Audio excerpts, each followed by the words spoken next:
총장님, 네.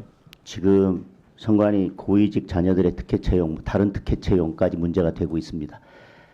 사무총장 하시기 전에 33년간 법관을 일하셨죠? 네. 그리고 어떤 행정부, 인사혁신처나 이런 유권 해석은 법원을 기속하지 않습니다. 네. 그리고 임용이나 임용 취소가 문제되면 최종적인 판단은 법원에서 해야 될 겁니다. 33년 법관 하셨으니까 여쭤볼게요. 선관위에서 특별 채용한 게 신규 채용입니까? 아니면 승진입니까? 아니면 전부입니까?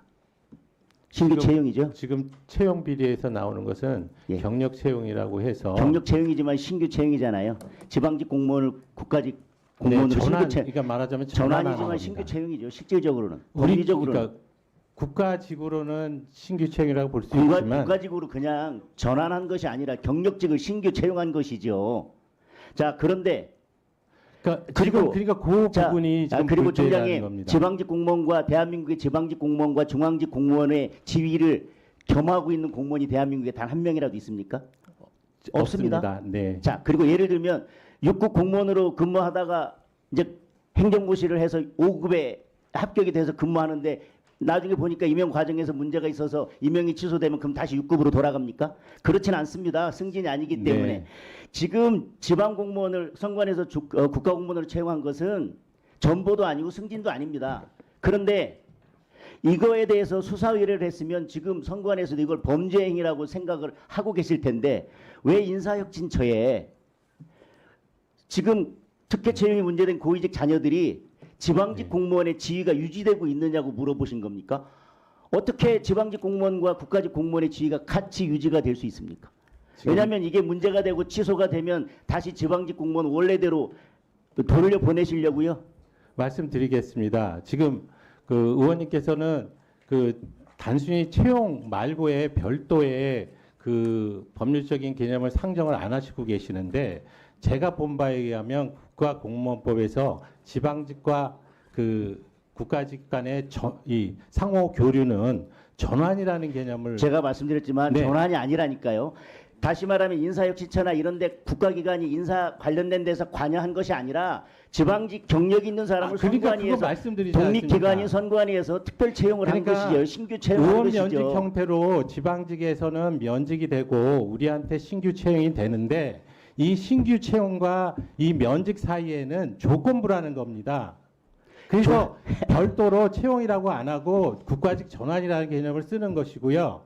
그것 때문에 이 법률적 성질이 자, 중요한 거는 무엇이냐를 수사 의뢰 좀 했다면 밝힐 이 필요가 특별 있다는 채용이 겁니다. 범죄 행위라는 건데 이 범죄 행위를 저지른 분들을 다시 지방직 공무원으로 돌려보낸다고 자, 하는 게 그리고 지금 국민들이 납득할 수 있겠습니까? 그 부분은 범죄행위라고 제가 본 게 아닙니다. 지금 감사원의 감사 결과를 우리 의원님들께서도 보셨지만 그 지금 해당 비리 채용과 관련된 채용자들은 감사원에서 어떠한 징계 조치 요구도 없었습니다.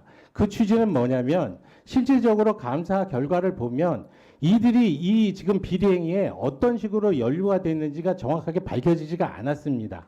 그럼에도 불구하고 지금 국민적 정서는 이 비리 채용에 관련된 사람이 정당하게 채용되지 않았으니까 이 사람이 이 국가직을 계속 수행하는 것이 이게 맞느냐라는 의문이 있어서 저희들도 이 부분을 중요하게 보고 있는 것이고요.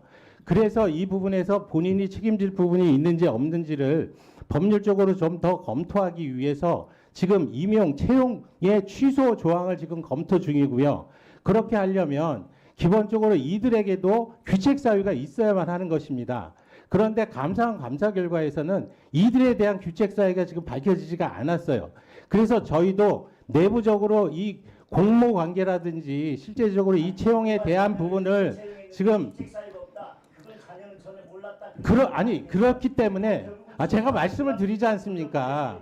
감사원 감사 결과에 그런 내용들이 있으면 당연히 그 내용을 존중해서 처분을 하지요.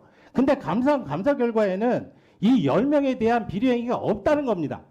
그래서 이 부분을 우리가 공모 관계라도 더 밝혀서 실질적으로는 객관적으로 이 사람들이 어떤 행위가 감사원에서 밝혀지지는 않았지만 그 과정에서 뭔가 더 공모적인 그런 행위라도 있으면 그 부분을 검토를 하겠다는 취지고요.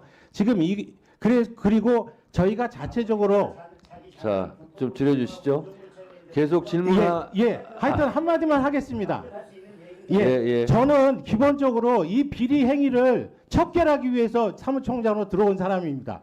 제가 있는 한, 예, 알겠습니다. 네. 제가 있는 한 이 부분은 그냥 넘어가지 않고 하여튼 법적으로 법적 절차 그렇다고 해서 비리 행위가 법적 절차를 지키지 않아서 벌어진 일인데 국가가 거기에 대해서 어떤 조치를 하려면 저희들은 적법 절차를 지켜야 되지 않겠습니까? 그래서 네. 제 생각은 정리해 적법 주시죠. 절차를 통해서 어떻게든지 거기에 대해서 책임지도록 하겠습니다. 그 네. 말씀만 드리겠습니다. 네. 지금 그 손든 걸 제가 본 순서가 박균택 의원님 하시고 주진 의원님 하시고 그다음에